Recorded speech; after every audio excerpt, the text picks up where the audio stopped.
Bonsoir à tous et bienvenue pour cette nouvelle émission de Football Club Amateur. Alors cette semaine ce sont les Pichichi, je veux bien sûr parler des buteurs qui seront à l'honneur, avec tout d'abord Marc Balès, le buteur du TAC, et puis dans un deuxième temps Mazen Al-Masri, le buteur de Saint-Jean. Et c'est parti tout de suite. On va poursuivre avec Mazen Al-Masri qui doit s'entraîner ce soir. Alain Egoun l'attend à Saint-Jean de Pierreferne. Mazen, je crois que tu t'occupes aussi des entraînements un peu avec Alain. Tout à fait. Je voudrais le remercier à ce sujet d'ailleurs. C'est mon tuteur et je prends en charge des séances aussi parce que je passe mon brevet d'état. Donc voilà, je remercie aussi toute l'équipe de tout ça aussi, parce que c'est pas évident d'avoir cette double casquette un peu. Double casquette, donc c'est très bien accepté et voilà, je voudrais les remercier autant Alain, Egoun que tous mes coéquipiers à ce sujet. Tu prépares des entraînements, mais c'est pas toi qui fais l'équipe. Ou tu participes à la composition de l'équipe un peu? Oui. Tu participes. Aïe. C'est question de tabou ça. Donc, tu donnes ton avis, j'imagine. Oui. Échange avec le coach, voilà. Mais en général, bien évidemment, la décision finale. C'est lui qui tranche. Tout à fait. Donc tu envisages de devenir coach plus tard. Quand on est passionné au football et qu'on s'approche de la trentaine, on essaye d'ailleurs un message à tous les footeux vraiment de passer les diplômes tant qu'ils sont jeunes, parce que c'est important. Et en termes d'entraînement par rapport à l'efficacité devant le but, est-ce que vous faites des séances spécifiques attaquants, des trucs on reparlait de JPP tout à l'heure, il faisait du rab en permanence d'ailleurs avec Casanova à l'époque de l'OM. Est-ce que vous vous astreignez à cette gymnastique là? Pas de spécifique, vraiment attaquant, on va dire que tout le monde travaille devant le but, parce que tout le monde est amené à défendre, mais tout le monde est amené à attaquer et à marquer des buts aussi, donc vraiment on travaille devant le but, surtout sur des exercices de vitesse, souvent le jeudi, puisqu'on fait 2 séances, le mardi et le jeudi, donc le jeudi on travaille souvent devant le but. Marc, à ton TAC? Non, pareil, c'est la même chose, pas trop de jeu devant le but, plutôt un travail de groupe. Ouais. Mais bien travaillé quoi, et rien d'autre, non, pas trop de travail devant le but. Alors on sait qu'il y a des saisons qui sont plus propices pour les attaquants avec des terrains qui sont plus ou moins bons. Quel est le calvaire pour l'attaquant? Est-ce que c'est le terrain qui est gelé, complètement gelé avec des rebonds partout? Est-ce que c'est le terrain qui est plein de boue? Quelles est, Mazen, les plus mauvaises conditions de jeu pour un attaquant? Pour vous en tout cas. Pour moi, je pense que il n'y a pas de mauvaises conditions en fait. C'est quand on est bien, on essaie de s'adapter. Le football, justement, c'est s'adapter aux conditions météorologiques. Donc voilà, c'est vrai qu'on a joué en ce moment. Je me souviens d'un match contre l'Avor où il faisait très très froid. C'était impressionnant, même à la mi-temps, on n'était pas réchauffé. C'est impressionnant. Là, les températures sont très basses aussi.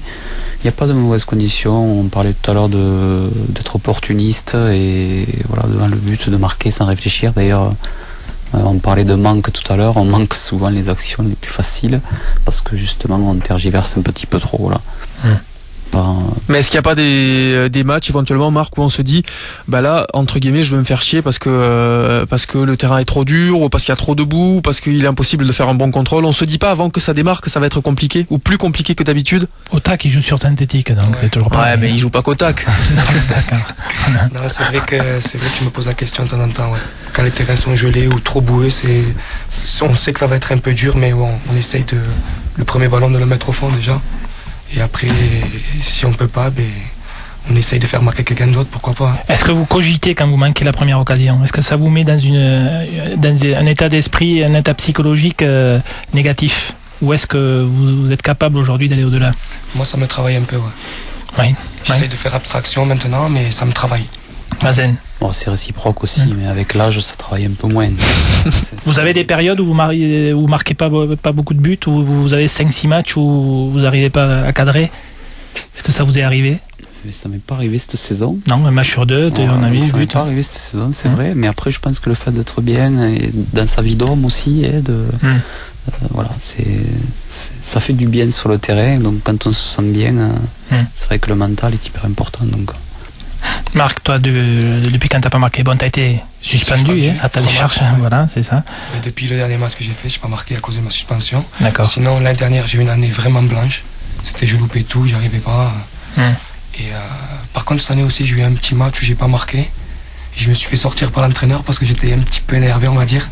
T'as l'air, ouais. J'avais un peu le stress, mais j'espère que ça se renouvellera pas cette année. T'étais aussi nerveux quand t'étais goal qu'aujourd'hui? Tout le temps nerveux. Ouais. Ça te justement, tu travaillais pas là-dessus pour un attaquant? Normalement, il faut qu'il fasse preuve de, c'est vrai que, mais bon, de sang-froid. j'ai du mal. T'as du mal? Ah ouais, j'ai beaucoup de mal. C'est dur. Et qui tire les pénaltys Est-ce que vous tirez les pénaltys par exemple, Marc ou Mazen? Non. Moi je tire les pénaltys. Ouais. D'ailleurs je fais un appel aux arbitres, on n'a pas eu de pénalty. C'est pour ça que t'es qu'à 8 buts, c'est pour ça. C'est impressionnant. Donc, Marc, ouais, t'en as mis combien? Penalty, non, aucun. Aucun? Aucun. Hein? Tu tires jamais les pénaltys? Non. Ben, contre Ramonville, c'est mon gardien qui a tiré. Ouais, j'ai vu ça sur le site, ouais. Et sinon, non. Moi, Pourquoi, par choix ou Ouais, moi, superstition un peu? Ouais, je les ai tout le temps loupés. Ah ouais. Impressionnant. Et toi, Mazen, tu t'aimes bien l'exercice, hein? J'adore, sauf qu'il y a une règle, quand je suis sur la faute, en fait, je tire pas. D'accord. Voilà. Ok. Pour quelle raison? Je sais pas, il paraît que... Il faut pas se faire justice soi-même? Si, souvent c'est bien de se faire justice, mais il paraît que souvent, les statistiques disent que... Sur le stress de la faute et tout, le joueur est pas... Il y a un peu de superstition là aussi dedans? Oui, dans le football, il y en a tout le temps.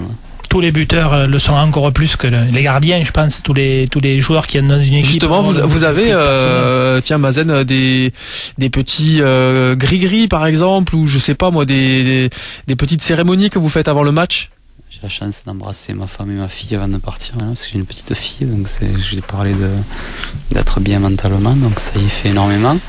Et oui, les tenues vestimentaires, voilà, les protocoles d'avant-match. Ouais, peut-être une paire de chaussettes ou un t-shirt qu'on met dessous qui ont une histoire. Les paires de chaussettes, pas trop, parce que cette année, c'est le club qui les a, qui les lave, donc c'est peut-être ça qui fait en sorte qu'on marque beaucoup de buts, parce qu'on change les chaussettes à chaque fois. Mais non, c'est vrai, les tenues vestimentaires, ce qu'on met en dessous, les trucs, c'est vrai enfin, il faut le dire. Voilà. Ouais, je vois que Marc, il a prouvé aussi. Oui, pareil, donc des petits gris-gris comme ça. J'ai un vieux t-shirt depuis des années, tout le temps. Je le mets tout le temps, même s'il ressemble plus à rien. C'est une serpillière, mais c'est pas grave. Est-ce que vous avez des buteurs, des joueurs professionnels, je sais pas si on peut parler d'idoles, mais des modèles, des joueurs que vous essayez de copier, que vous regardez particulièrement leur style de jeu, les buts, comment ils se placent, etc. Mazen? Et moi, il y a un joueur qui jouait dans le championnat de France que j'aimais beaucoup. Il y a beaucoup de gens que je connais qui vont rigoler, mais c'était Shabani Nonda. Ouais. Qui marquait énormément de buts. Ah ouais, à Monaco, il était super bon, Shabani Nonda. Très très bon attaquant, très bon buteur. Donc, tu penses que tu avais un peu le même profil? Non, pas du tout. Pas le même profil que Shabani Nonda. Et pourquoi t'aimais ce joueur plus que l'autre? Je sais pas, j'ai tendance souvent à rigoler avec le nom de ce joueur aussi, donc auprès de tous les coéquipiers. J'aimais beaucoup ce joueur. Et donc, c'est vrai que je trouvais que c'est un excellent joueur devant le but. Donc, il était meilleur buteur d'ailleurs à cette époque-là où il jouait à Monaco. Donc, c'est vrai que j'aime bien. Et en ce moment, j'aime bien Pierre Gignac. Donc, il faut le dire, malgré tout ce qu'on peut dire comme critique, etc. Après, une fois qu'on a le meilleur buteur du championnat à Toulouse, il faut le signaler. Bien sûr. Marc, toi, tu as une. Moi, j'en ai deux en fait. J'ai Ibrahimovic, j'adore. Vraiment un très bon joueur. Ouais. Et après, Iniesta, qui joue à Barcelone, qui est vraiment aussi impressionnant. Ouais, c'est pas un buteur lui. C'est pas un buteur, mais c'est beaucoup de travail pour tout le monde. Est-ce que vous regardez entre vous les buteurs, qui c'est qui vous fait les passes chez vous, dans vos équipes? Mazen, est-ce que vous faites attention à ça ou pas? Pas du tout, non, peu importe le coéquipier qui fait la passe. Mais c'est pas, est-ce que ça peut être aussi un jeu entre vous? Aujourd'hui, au niveau professionnel, les passes décisives, ça devient presque aussi important dans les statistiques que les buts. Les entraîneurs le regardent. Est-ce que vous le regardez? En général, on le regarde quand c'est nous qui faisons la passe décisive.